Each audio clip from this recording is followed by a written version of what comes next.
arrivée à New York, les choses ont bien changé dans ma vie.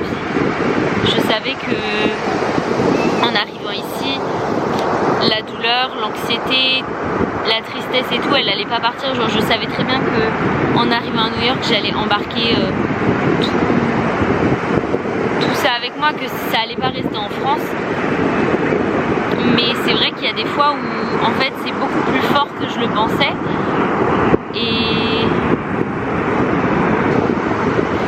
Et d'être ici, ça aide. Genre je vais jamais mentir, hein, être à New York ça aide complètement dans le sens où ça m'occupe les pensées et du coup j'ai moins de temps pour stresser, pour être angoissée, mais aussi pour être triste et tout. Sauf que en fait la douleur c'est comme des vagues et les cœurs brisés aussi, et en fait ça vient et il y a des fois où en ce moment je me noie dedans et il y a des fois où c'est beaucoup plus simple à vivre, beaucoup plus doux, où les vagues elles sont beaucoup plus tranquilles, beaucoup moins fortes, où c'est beaucoup plus fluide et j'attends en fait ce moment où ça ira mieux.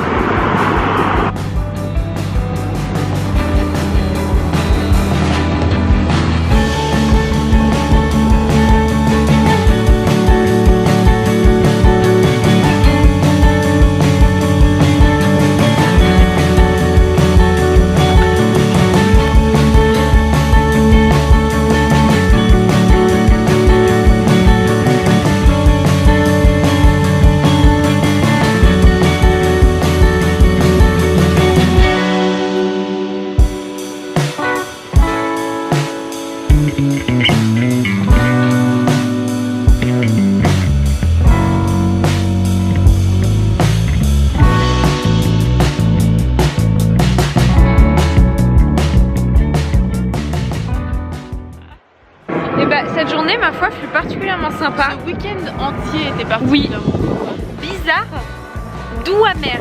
Si aigre doux. Aigre comme la sauce. Si on peut utiliser cette expression. Mood, doux, les activités. Voilà, c'est ça. C'était comme. Mais aujourd'hui, j'ai trouvé genre en mode. C'est un peu en mode. On était dans une petite bulle et. Genre tous les autres trucs autour de nous, les colocs, les problèmes, les personnes, l'école, tout ça.